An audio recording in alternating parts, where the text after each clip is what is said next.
Life Lanes, the brotherly podcast where we explore incredible stories of people from all walks of life. We're your hosts, Justin and Dominic Mazza, and today we talk to my new friend, John. I met John only a year ago, and he's quickly become a kickball teammate, a friend, and someone I just want to constantly be around. John walks us through his career of being a history teacher, his recent weight loss transformation, and how men manage their relationship with food, working out, and mental health. That's it. Crushed it. What's going on, John? How are you, buddy? Hey, how's it going, guys? Thanks for having me. Yeah, of course. So, I know, Dom, you jumped on. We were doing some pre-show notes. It's super dark because John lives in a basement, and there's no light outside right now. My one lamp is working extra hard right now. You got to put it right on the face. Jeez. Did you hear it's supposed to, like, down? So John, Dom's in Vermont, so he's getting supposedly 10 inches of snow. And it sounds like we're just getting rain for the next 24 hours. Yeah, I heard about us getting rain, Vermont getting snow like that. That's wild. It'll be like right at the freezing point. I don't know. I mean, right now it's like 52 degrees. Oh, it's nothing. So I think it's going to be largely rain today and maybe some snow tomorrow. Yeah. All I know is I need to get my windshield wipers changed, and it's difficult to do. You know, I don't know if you're handy with cars. We were talking about this yesterday, John. Like, he's like, I'm just gonna go to AutoZone, purchase another, and watch them do it, and then I'll learn how to do it. Because YouTube doesn't have like your exact windshield wiper, you know. And it's never as straightforward as the YouTube videos. Like, I've always like muscled them and wind up breaking off a piece of the plastic. And yeah, a couple times like they've fallen off like while I just have them on. So I need to go there and be like, you know what? You mind putting these on for me real quick? Right. Yeah. Wait, John, but before we get into it, a quick thing just about like the weather, because we just took a walk to get coffee and it's 50 degrees, but you're walking. The worst feeling is when it's starting to get cold, but your body is sweating. Mm-hmm. And you just like, I just feel absolutely gross. Like I didn't like, I had to shower. I hated the way I felt. Oh, totally, man. Yeah, and then you're getting sweaty, and then you're like, why am I colder, like, on my forehead where it's sweating, you know? It's like, the worst. You get those, like, weird pockets where your body's like, oh, this is not good. This is too cold. Yeah, I think we lived that in kickball, like, every other night. Didn't you just work out, though? No, we both woke up around 4 o'clock, and Co decided to not go to CrossFit. We could not move at 4, so we're like, let's just have a walk. And the worst thing happened is I have no coffee in my house. No, like, grounds, no K-Cups, no cold brew, nothing. The worst. So we actually had to go and get coffee. Red Label, East Rockaway. Dude, they had, get this, they were called Heavenly Coffee. And you know Chock full of Nuts, the company? They like make the old like coffee company? Yeah. They make coffee called Heavenly Coffee, and they sued them for naming rights, and they had to change their name. I know, they sued this little like 3-store shop on Long Island for naming rights, and they had to change it to fair. Red Label. I think wild. That's fair. Chock full of Nuts did all of the branding. For you know about Heavenly Coffee? I don't, but like if you type it in, I'm sure they come up on Google. And now they're piggybacking off that. No, that's bullshit. Tough.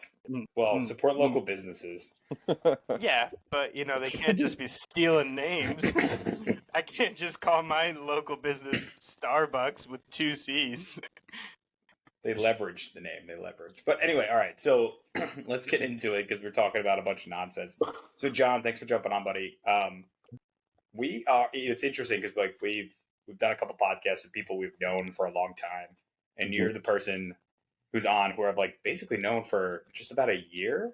I guess any idea when did we play together in the spring of last year? Maybe. Yeah, we played together in the spring. This year? I was actually so spring 23 was my first season at LI Kick. Oh, wow. But I was thinking about it actually, and because you had told me like we were going to talk about how we met, and I met you at our friend Izzy and Jen's apartment, basically almost exactly a year ago. Like it was last December. And yeah, it was like small gathering, just eating pizza, drinking beer and chopping it up. And I feel like we talked for hours and you were like, yeah, like we do this kickball thing. And I was like, oh, I've been jonesing to get into something like that. Like, absolutely. And yeah, you sold it That's really right. well. So with that parlayed into the spring league and then the summer league and then the fall league and Yeah, yeah, you went from a that's stranger to awesome. somebody I see Yeah, every week basically like overnight. I kind of forgot about like yeah, it was you and Rich came over Hmm. to Izzy's old apartment. Yeah. Yeah, you're right. It was like holiday times. I remember all that now. Hmm. Wow, I completely forgot that's like how we Yeah. met. I I forget was what telling we were Dom celebrating. probably Like like we were there for a reason. I forget what we were celebrating. Somebody I had think finished. it was their engagement. Okay. Yeah, I I forget thought exactly they what it just was. no they got yeah maybe I think you guys I think it was Jen's idea that Izzy hadn't seen you guys in a while. And it was a Mm, surprise. It was a surprise thing because I didn't even right. know who you guys were, and Hmm. Izzy had no idea you were coming over. Hmm. Um, yeah, and I just remember, yeah, just like learning about you and teaching and stuff. And I'm sure I told Dom because I tell Dom everything because we talk like all the time. But Aw. like immediately, shut up. Immediately, like I think we hit it off. We have very like similar mindsets. I think we both like to talk about a variety of subjects. Hmm. Um, and I think like we hit it off pretty quickly and like continue to kind of talk about those things today. Yeah, no, totally. Yeah. I mean, anytime I'm at a So place where somebody's talking about football, we can go all night. well, let's get into like who you are because I'm still learning like who you are, Mhm. right? So this is my extent of knowing John. You are from Valley Stream. You Mhm. went to school with Izzy.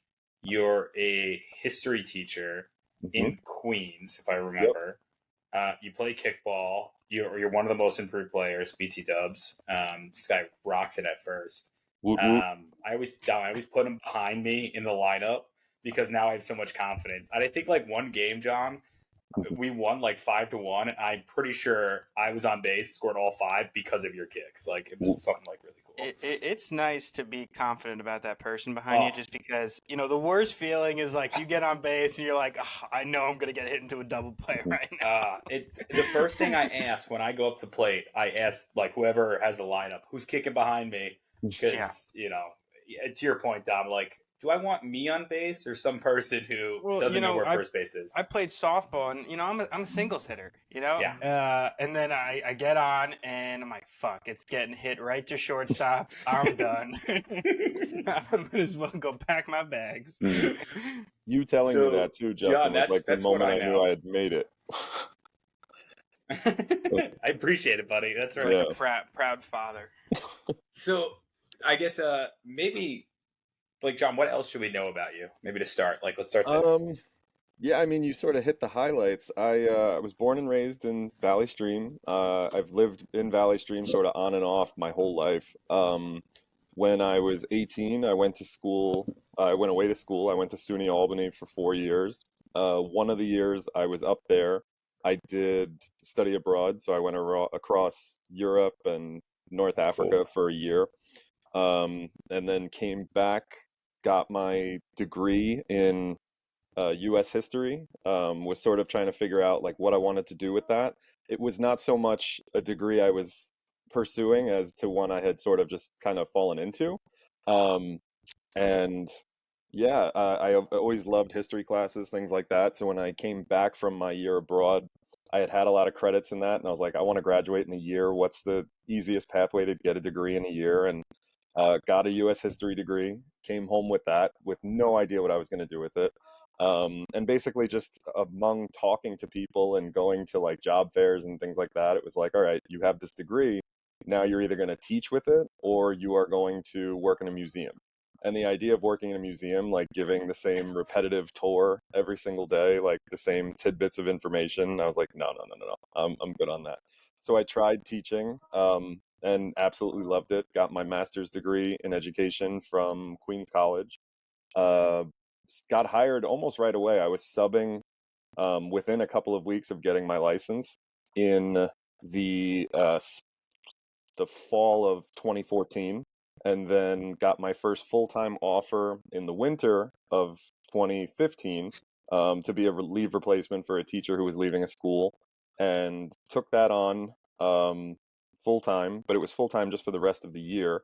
Finished out that year, and then the school liked me so much they offered me to come back full time again, and I've been doing it ever since. I was at that same school in Manhattan for 7 years, and then in 2021 went to a school in Queens and have been at the school in Queens that I'm at now ever since. This is my 3rd year there.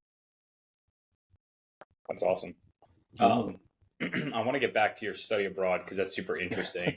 But the one thing that came to mind, and maybe this is because I've been out of the I've been out of the student game for a while. Like, I don't know if this is TikTok or whatever, but when you see like the flexibility that you teachers have about how you distribute the lesson plan.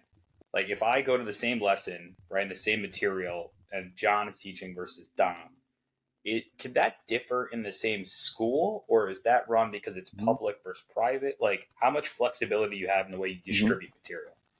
Yeah, so the curriculum is set. Like the topics that you have to cover, and usually like a schedule of when you should be covering these topics is pretty set school to school. So the topics that I have to cover in my class, I have to hit throughout the course of the year. And when you map that out throughout the course of the year, there's a certain time when I should be teaching certain subjects. But in terms of how I present the material, that's entirely up to me. Now, I know that I've spoken to friends that work in other schools where they don't have that freedom. There are certain schools where, they want to see kids from start to finish, they got to be reading. From start to finish, they've got to be listening. From start to finish, they've got to be annotating college-style notes. Every school sort of has their own agenda as to how the material is presented, but the content is the same. The content's pretty set at the state level.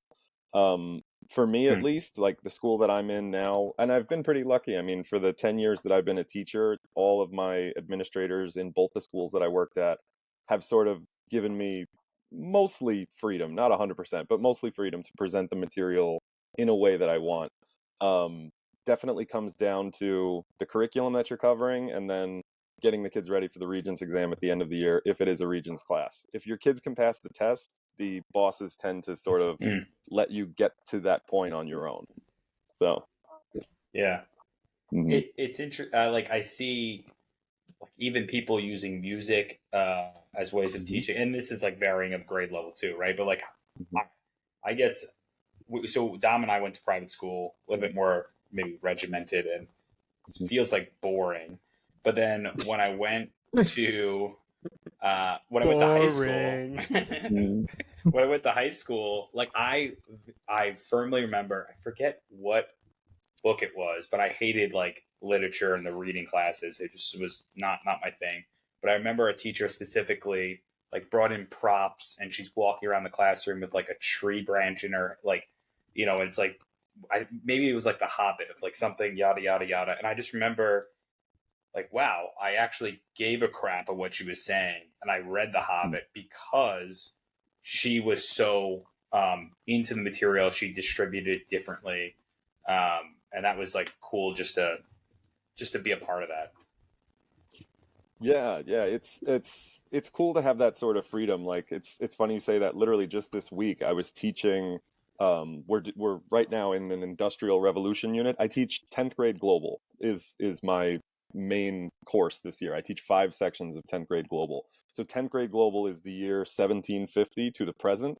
So I basically have to cover like the Enlightenment in Europe all the way up into like, there's probably going to be some days where I'm going to have to cover like as far up to the war in Ukraine right now, and the Israeli Hamas conflict right now, like so basically 1750 to as much of the present as you can get. So I'm in a unit right now on the Industrial Revolution, and the Industrial Revolution is when you introduce the kids to like economic systems. You teach them sort of the foundations of capitalism and communism.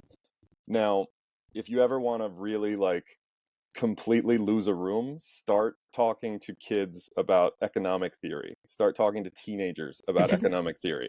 You will see kids just absolutely fall asleep as quickly as they possibly can. So you try to come up with fun, interesting ways to do it. So over the years, sort of figuring out what worked and what didn't, I have this really cool like assembly line activity where the kids are making houses for me in little small groups where they have to draw out pieces of a house. And then like me being sort of the mean factory owner, like I go around critiquing what they're doing and occasionally just like grabbing a kid's desk and like shaking it just to mess with them and like, you know, figuring out like fun ways to kind of present the material and yeah, connecting that to these sort of boring topics. So I've been sort of blessed in that way where like you can if you can figure out an interesting way to teach a boring topic, they're going to get into it, kind of like you were saying. Totally, yeah. I mean, I agree. I had a couple teachers in high school that one we were doing Macbeth and he would come in with like this sword. He was kind of like a nerdy guy himself, and like everybody made fun of him, but I appreciate him going the extra mile on it. Mhm. And then I think, you know, if you can make it into a game or make it, you know, I think, you know, kids are just competitive, right? Especially if they're playing sports. So one of my history teachers did like a Jeopardy, like right before the test, you know, to like cover the Mhm. topics that were on it. You know, you got like a prize if you won. And yeah, that's cool that your school gives you the flexibility to kind of run with it. I would just be afraid of like overstepping it sometimes, just like talking shit and then like like start cursing at them, be like, oh god, Mm. I need to dial it down. Yeah, that's definitely a Yeah. skill that John- you learn over the years. You're like, oh, too far, bring Yep. it back. You drop a couple F-bombs the first 2 years, Tom. Mhm. Yeah. Yep. John, just pivoting back to school for a second. What year did you graduate Albany? So I graduated with my undergrad in 2011. So, Dom, is that Brad? I think that's close to it. He might be 2013. What year did you graduate high school? 2007. 2009, 2007. Hmm. Okay, I think he was like 2 years above him.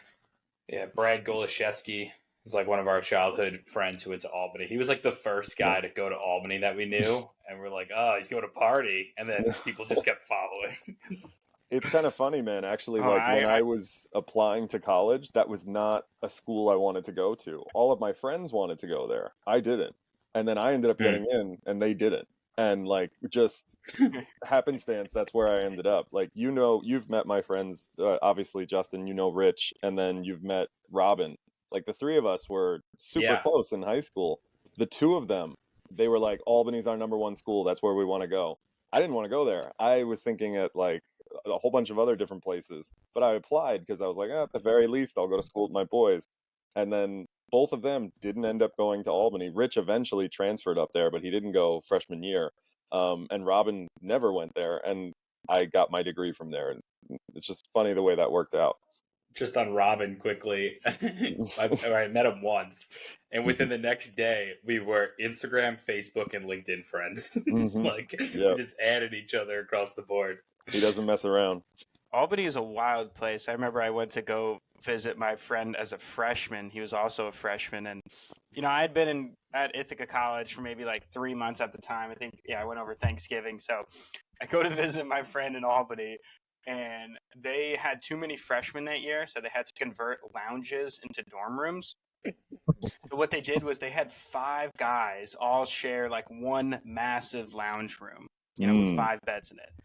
And yeah, there was a lot of mayhem that happened in that. I'm not gonna go into what I saw in that room, but that was my first and only experience with Albany. I was like, holy shit, it's different out here in these SUNY schools. Yeah. Hey, Yeah. John, super quick about about like studying abroad. So you said Europe and North Africa. Like, what countries in particular? Yeah, so I was gone. I always just say a year, I round it to a year. I was gone 10.5 months. Yeah, I hit 14 different countries between Europe and North Africa. Wow. I was studying abroad in England. I saw Scotland, Wales, Ireland, basically, the whole United Kingdom and Ireland. Portugal, Spain, France, Germany, Hungary, Czech Republic, Italy, Belgium.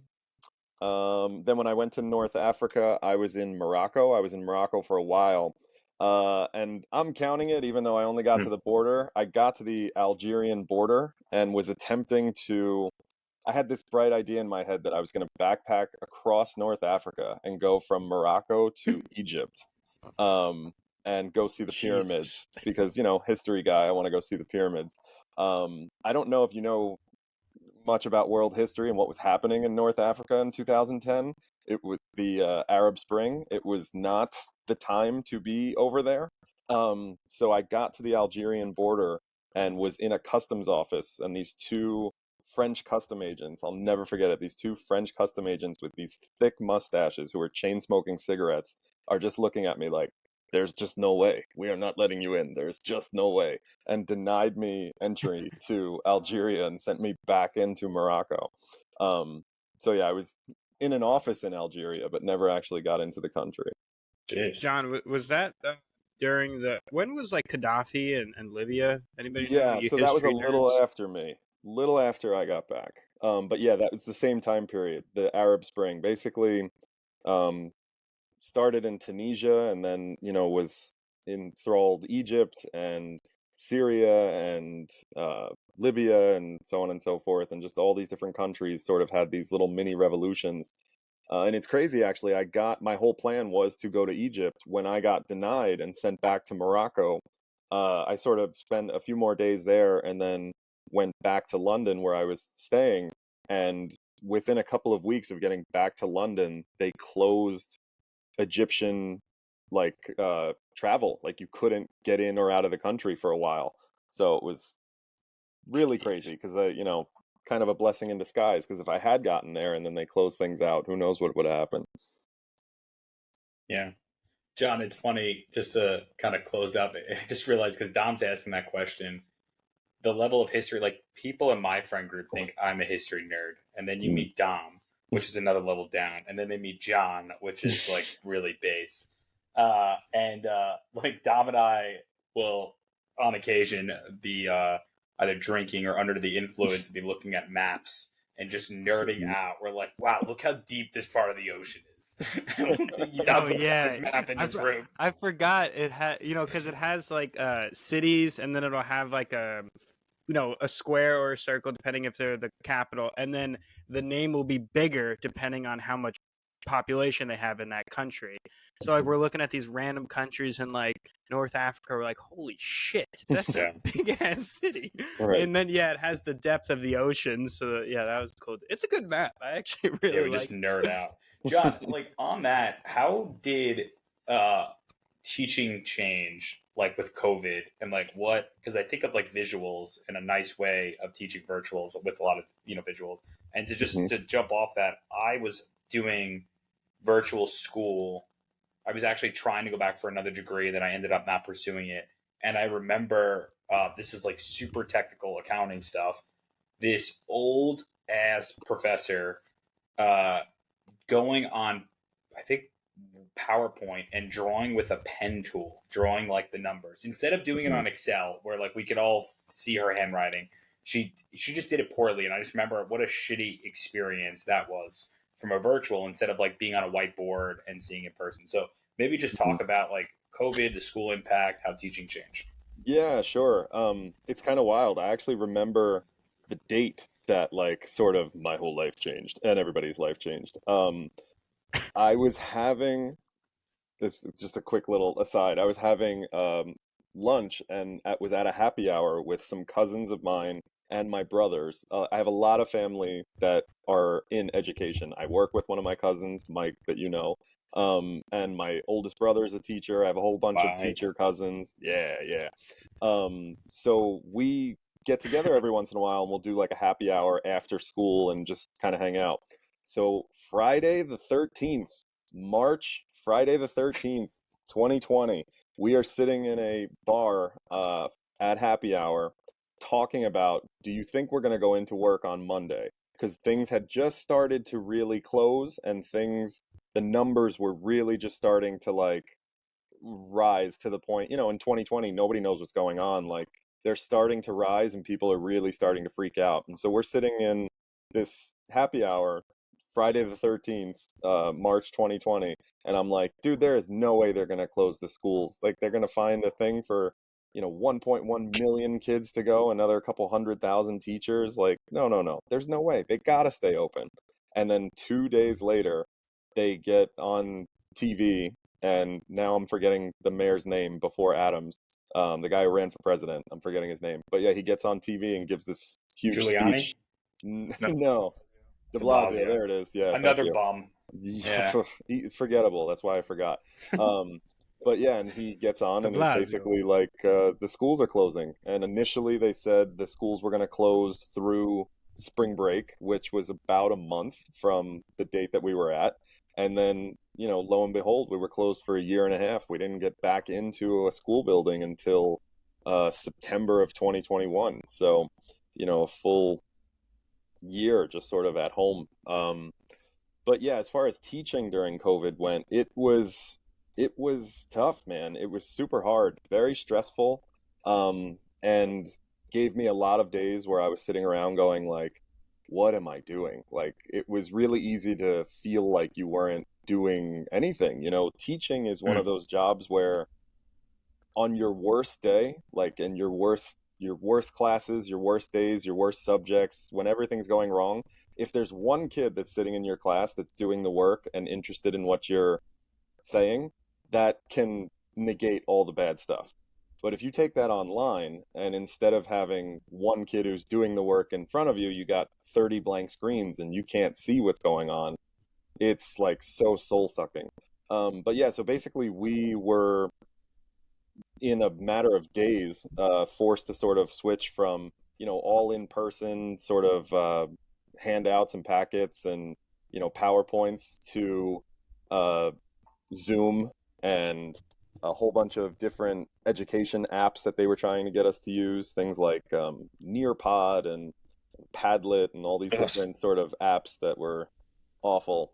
Um, and it just changed. I mean, so right off the bat, it in there's the worst thing that you can do in a high school is just lecture at teenagers. It's the quickest way to lose them. So you have to try to figure out ways to get them talking. You have to ask them interesting questions that make them think and that have a variety of answers. Um, when you're remote, you can't do that. And it just doesn't work because a lot of kids are in situations where they can't turn their microphones on because, they're in a house with three other brothers or sisters who are also doing online school. So you got to be sort of Right. quiet and respectful of the one next to you. Or you had kids that were in places where they had bad Wi-Fi connections, or you had kids who were using their iPhones because they hadn't gotten a device yet. So it just opened up like a whole plethora of new problems. And so it turned into sort of a lecture style of teaching where you're kind of just talking at these kids and you're sharing your screen and just sort of working through slides, and then they'd be able to, type responses in either the chat or on one of these apps. Occasionally you could get like a little mini discussion going. The kids could unmute themselves and stuff and talk, but it was really easy for kids to tap out during COVID, and I don't blame them. I probably would have done the same thing if I was a teenager. Um, and it just kind of really became a soul-sucking job for a year and a half. I'm not gonna lie. Um, yeah, it's tough. You don't really see like the value in what you're doing if you're looking at 40 little black squares on a screen where you're not getting any kind of Right. feedback, you know? Yeah. It's crazy. I mean, we seem to have a lot of friends in the education side of things, and I think they all kind of went through the similar experience of uh, not feeling the same reward system of why you guys got into it in the first Hmm. place, right? Like, to your point, even me, I mean, very different, right? Like, but I left my former company during COVID because they didn't know how to engage employees virtually. Like, they just flopped. Mm-hmm. Everything went wrong. We were sitting on our asses for like a few months. I mean, it was nice because you were basically stealing money, if you will, like just not doing a lot of work. But then at some point, it just gets to like, okay, I want to have a purpose. And if I'm not getting that feedback from, in my case, my clients and my employees that work for me, why do I want to do this? So, yeah, I get what you're saying.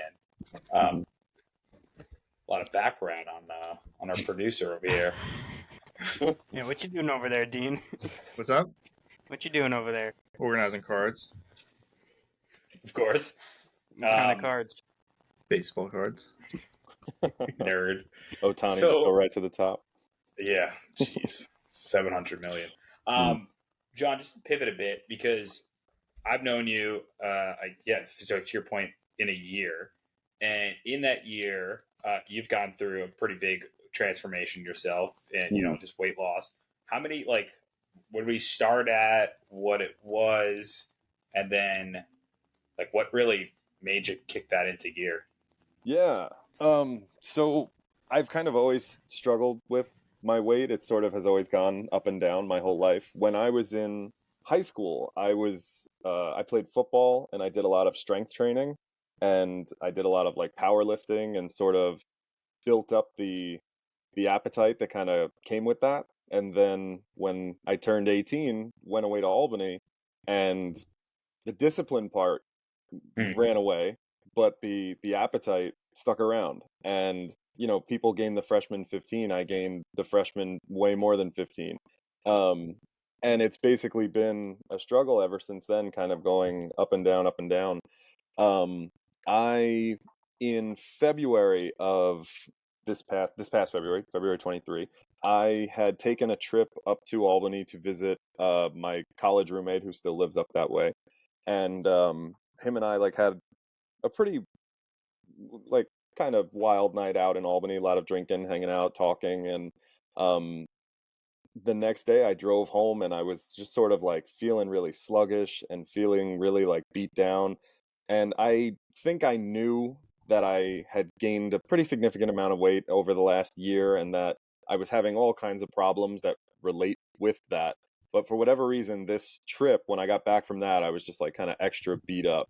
And I got on the scale, and the scale said 277, which scared the absolute crap out of me because that was the closest to 300 I've ever been.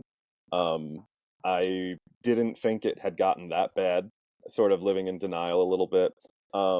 But yeah, just sort of was no, I can't keep doing this. And I had a whole bunch of health problems that went with that. Sleep apnea. I had really hard times doing simple things. You shouldn't get winded when you're tying your shoes. You shouldn't get winded when you're washing your back in the shower. Things that were just sort of making me kind of embarrassed and sort of opening my eyes were kind of all happening at once. So came home, was 277, sort of made the decision that I was you gotta figure this out. You gotta try to do something. So I immediately signed up for the gym, thinking that that's going to solve all my problems. But, it's easy to sign up for a gym. The hard part's actually then getting in there. So signed up for it and then sort of just was blowing money for a few weeks, not going, not doing anything, just finding every excuse in the world to not go. Saying, oh, I'm going to go after work, putting a gym bag in my car. And then on the way home, yawning and being oh, no, I'm tired. I'm going to go home. And then just not doing anything, just eating and going the exact opposite route. So after a while of that, trying to figure out how to be a little bit more strategic with it, I made an appointment with a nutritionist, saw a nutritionist. Him and I went over my exact schedule from the time I wake up to the time I go to sleep. One of the very good benefits, I guess, of being a teacher is that your life during the school week is very regimented. You're up at the same time, you're going to bed at the same time, you have the same times off throughout the course of the day. So him and I basically laid out an entire food plan and sort of some goals. And I started following the food plan and doing that, and then figuring out how to get into the gym, because again, signing up but not going was way too easy. Figured out if I actually schedule an appointment with a trainer, for whatever reason, making the appointment and paying for the appointment was the mental hack I needed to get into the gym. So I just started making appointments and I started doing one a week with the trainer. And then I was okay, if I can get there one other day a week on my own, that's a step in the right direction. And sort of just building off of that, kind of working all these steps together and then just attempting to be a little bit more active. I weighed myself on Thursday and I'm down to 230 on the dot. So I was down 47 pounds, which is huge since February for me. It's the skinniest I've been in my adult life in a very long time. Um, and yeah, just really trying to stay the course with it, and not falter. Uh, it's very easy for me to and I'm sure people who have struggled with their weight can relate to this. It's like if you have a bad day where you're like, oh, I'm gonna have, you're eating very healthy, but then you have that like one unhealthy snack. It's real easy for that to spiral and then be like, oh, well, you know what? I already screwed up a little bit. What does it matter if I screw up a lot? And then the next day be like, oh, well, I screwed up yesterday. So what does it matter if I screw up today? And then that sort of just spirals and spirals and spirals. And something I really had to work on for myself was like, if I do have that unhealthy snack or if I do have that bad meal, it can be isolated to that one incident and it doesn't have to then spiral. So, for example, like I had a bunch of ice cream last night. Okay, so this morning I got up and I went to the gym. Like it's doesn't have to be that like, oh, I had this snack and then now I'm spiraling out of control again. Now I've learned to sort of compartmentalize like my little cheats to moments rather than to like switching up the entire diet and losing it completely, sort of falling off the rails. But yeah, I'm down 47 pounds in since February and feeling good. Hey. Thank you. Congrats, buddy. Yeah, keep it going. Appreciate it. Yeah, I mean, you brought up a lot of great things there, John. I feel that I am the most motivated to work out after like a bender. After like I come back from vacation or something like that, like the first thing that I do is I go to the gym and I'm like, all right, I'm eating fucking vegetables for the next like 5 days. But it really is all about kind of creating these habits that you're gonna sustain and not even think twice about, right? Like you don't have to think about like, oh, is it this or that? Like I'm eating this or I'm doing this because I feel good about it. Another thing that you brought up, which was great, which is what I always talk about with people. Justin and I both do CrossFit, right? And Justin was doing Orange Theory for a while before then as well. But, the thing about those gyms is they're pretty expensive, right? Like you're investing in it. And if you pay $10, $20, $30 for like a Planet Fitness or an LA Fitness, and say if you're making like decent money, like you really don't care if a month goes by, right, and you haven't gone to the gym because you're like, oh, it's $20. I spend more on like a meal or something. But if you're spending like $150 on a gym, you're like, holy shit, like I need to get there like at least 3 times a week in order to make it worth it. And I always tell people, like, if you have the finances and you're trying to get motivated, like, why feel the need to do it like by yourself? Maybe it's like a personal pride thing. I get it, that people are like, oh, like I want to lose this by myself. But if you can like go to a class or even like hire a personal trainer, I don't really know about the personal training world. I'm more of like a class guy, but people are going to motivate you there. It's going to be, you don't even have to think about it. You just go in, the workout's already laid out for you. You're going to get a killer workout in like 40 minutes and then you go, right? Speaking of sports, use Skipper's U for 20% off SeatGeek, everybody. It's a great place to watch all your sporting habits, especially with Ohtani going to the Dodgers. Yeah. John, just to talk about, it's interesting. I mean, yeah, Dom and I talk about it. We both go to CrossFit, so we pay a good amount of money. And to Dom's point, like my head equates every class I'm going to, I'm paying whatever it is, $10 a class. I'm like, all right, am I getting $10 of value? And hell yeah, like there's no person, like I am being motivated. Lindsay and I go to a class and it's 20 people. And what helps in CrossFit, especially my gym, everyone is like monsters, as in like they've been doing CrossFit for 10 plus years. So we're super motivated when we see people around us. We're like, that's what we want to be in 10 years. Like they're all about 10 years older than us too, which is fun.